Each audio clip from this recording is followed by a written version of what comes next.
If there's one thing the watch community can agree on, it's that we can never agree on anything. Everyone has their own unique preferences. I mean, someone out there's buying watches like this and loving them. Nevertheless, there's perhaps one genuine thing we can all agree on. One thing to bring them all, and in the darkness bind them. That being logos. More specifically, the fact that bad logos can negatively impact the look of a watch. Now, I've showcased some pretty tragic logos and brand names over the years, but there's one in particular that stands out due to the near universal panning it received from both reviewers and commenters alike. Enter Swiss Watch Company, a small American family-run watch brand offering Swiss-made watches at fairly low prices. It wasn't a case of whether you liked the logo or not.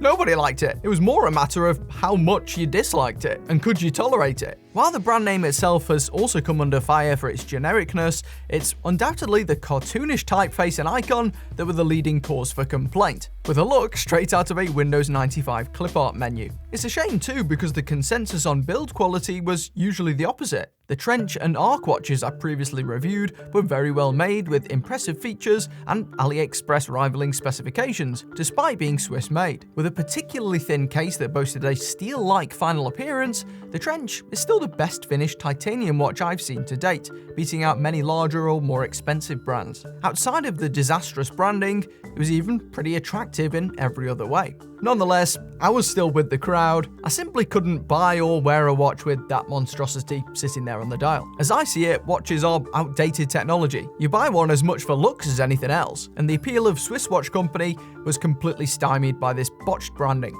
Until now, perhaps. Indeed, after many months of planning, Swiss Watch Company has returned. They're still Swiss Watch Company, but they're back with a fresh lick of paint. A completely revamped logo that they're hoping can turn some more heads, or at least prevent a bunch of them from turning away. They've sent me a concept unit of their latest release, which features some of this new branding, so today I'll take a look at it, I'll give you my thoughts on the watch, and then we'll delve into the logo specifically, to decide whether or not Swiss Watch Company is worth putting back on your radar. One thing you won't need a radar for is your wallet the next time you lose it. My sponsor Exeter just shipped me their premium Parliament wallet, together with an updated version of their tracker card. This next-gen Finder card has been engineered to work seamlessly with Apple's official Find My app, meaning you can easily track your wallet and other belongings all in one place. From just a single charge, the new Finder card can last up to a whopping 6 months. It's water resistant should your wallet ever hit the deck, and it can even send you a custom alert notification if you've accidentally left it somewhere. What's more, the convenient credit card dimensions mean you can squeeze it into just about any wallet slot. For the ultimate low-profile setup, it's best paired with one of Exeter's super slim Parliament wallets, with enough space for up to 12 cards plus cash, as well as a hidden RFID blocking layer. It's a compact powerhouse that I've been using for the entirety of 2024. Exeter's having a Christmas sale right now, so if you want to check out either product, you can get an additional 5% bonus on top of their existing discounts of up to 50% off using my code BENZWC via the link in the video description. Now, as this unit is an early concept model, some elements still feature the old Swiss Watch Company branding as a placeholder. Originally, they planned to include both logos on different parts of the watch to celebrate the transition, but thankfully they've reversed this decision. All retail units apparently use the new branding across the board. For now though, this test unit ships in a leather pouch with the old logo, as you can see. While it lacks the rustic, grainy character of the pouch that the last two watches came in, the new one does appear to be better constructed and uses much thicker leather despite the plainer appearance. It's truly practical packaging with enough room for a watch, multiple straps, and the included 3-year warranty card. Far better than a throwaway plastic box if you ask me. Hiding within is the new time-telling ticker, the Tumbler. This is an automatic Sellita-powered titanium watch paired with a matching titanium bracelet and what they're calling a go anywhere, do anything design. A Gada watch. I'll link it in the video description if you want to check it out at the end of the video. Aside from the logo, obviously, the first thing that struck me was the case color. It's much darker than the last one, with a more subdued matte finish, partly due to a switch in materials. It's still grade 2 titanium, but the hardened DLC coating has been switched for an alternative that offers a higher Vickers hardness rating, supposedly improving the scratch resistance. Next time we do a big scratch test video, I'll lob this into the mix so we can compare it versus everything else, though they don't make a huge number of claims about its performance, so I'm not too fussed at the moment. While this coating may have performance benefits, and while I'm sure some will appreciate the more tactical vibe, visually, I don't find it nearly as impressive as that on the Trench. Of course, the tumbler was never going to be as slim as it uses an automatic movement instead, and the increased size could have left it looking pancake-like anyway. It's 2.5mm wider, by the way, at 41mm, and has a longer 47mm look to look. Instead, it's the tone of the case that's the real differentiator. The standout feature of the Trench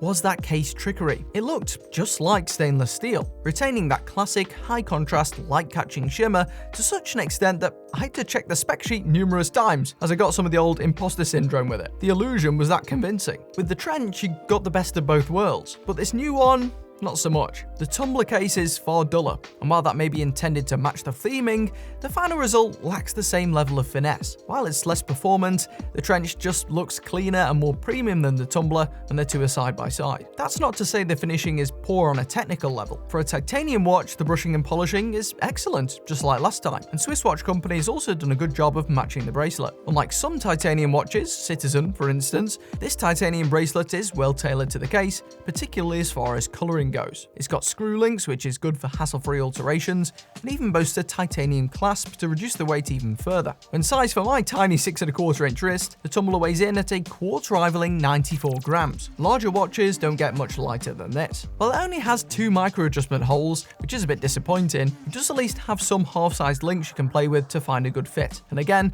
the clasp logo should be updated for the final release. The same is true of the logo on the case rear, below which you'll also see an inscription of the model name. Now this is a welcome relief from the previous watch, where the model name was instead stamped right onto the dial in a gigantic capitalized font that dominated the lower half. This is the type of switcheroo you love to see. This is where it belongs. As far as water resistance goes, it's 10 bar, which is solid, and under the hood is the Swiss Solita SW200-1, a well-rounded movement that competes well with anything under $1,000. It's got a smooth sweep, is relatively quiet, and it's one of the most reliable automatics I've dealt with over the years. Accuracy is also solid, with this unit clocking in at between +6 and +7 seconds a day on average. Swiss watch company also regulates these, so yours should achieve something similar. I have to say the crown on this unit does feel particularly gritty during operation, whether that be winding or screwing the crown back into position, because yes, the crown is threaded for a better seal as well. The SW200 is known to be a fairly gritty movement, but this one could probably give Clint Eastwood a run for his money. Atop the watch is a fantastic piece of sapphire crystal. I say fantastic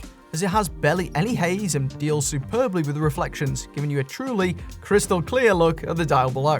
It's a good job too, as the version I've got here does lack in terms of contrast. Oddly, it probably looks the best under direct bright lighting, but in most scenarios, it looks quite washed out. The product shots must have had the saturation cranked up slightly or something, as the real watch is slightly pastier in almost every environment, with a reduced blue hue that I'm not too keen on. That said, from the videos I've seen online, some of the brighter and riskier colours like the blue-green and especially the pink arguably look better than in the stock images. Ironically, I think my caution came back to bite me with this one. I shouldn't have played it so safe.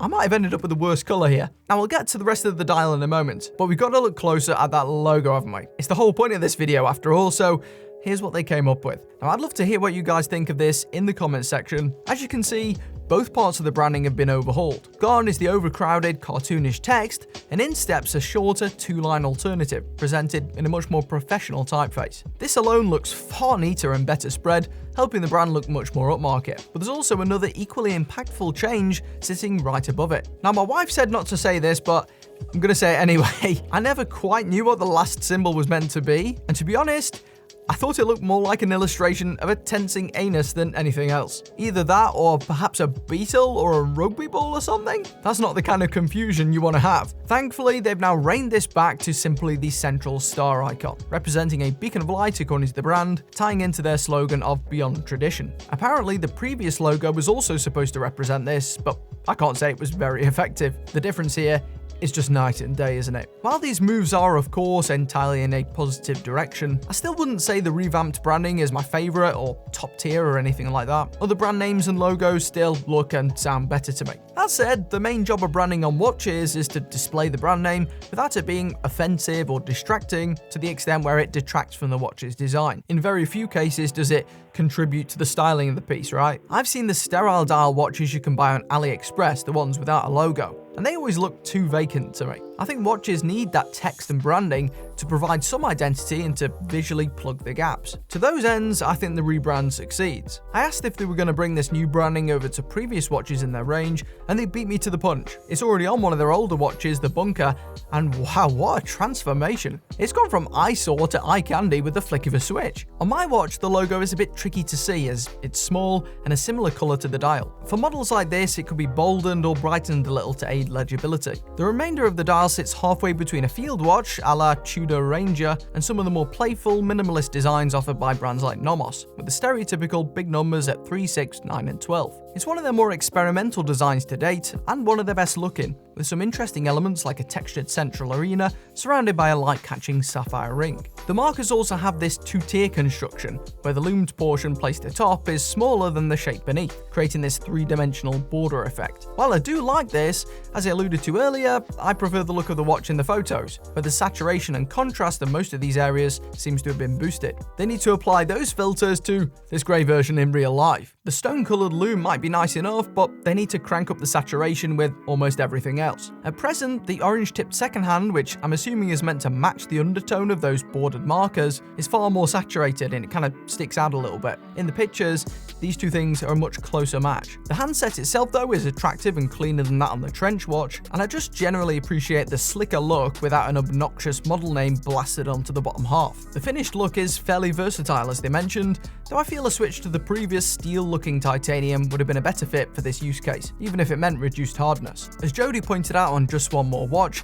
the tiny chapter ring is also a little obsolete, as you can't even see it, and it could have been replaced with something like concentric engraved rings to provide a more tangible framing effect. Personally, I think the similarly priced Baltic Hermetique accomplishes this hybrid look far more successfully, though that piece is stainless steel, is also much smaller and isn't Swiss made, so it really depends on what you're looking for. Something that the Tumbler probably won't be beaten on is luminescence. Swiss Watch Company has truly nailed this aspect with a very impressive and bright arrangement that even incorporates that central ring. At night, you could probably read this watch a mile or two away. It's awesome. Overall then, I'd give the Tumbler a 6.5 as far as appearance goes, with some other colours rising to just over a 7. Above average, but not quite up my street. And that's something I kind of realised while making this video, or at least was able to think more clearly about. Rugged watches, they're just not my kind of thing. I doubt I'm quite Swiss Watch Company's target market, even though we're both interested in low-cost, high-value timepieces. They lean more towards providing that value via durability and high-end materials. While I appreciate those things and won't forgo them entirely, I find that my idea of value is more correlated with the precision and delicacy of the design itself.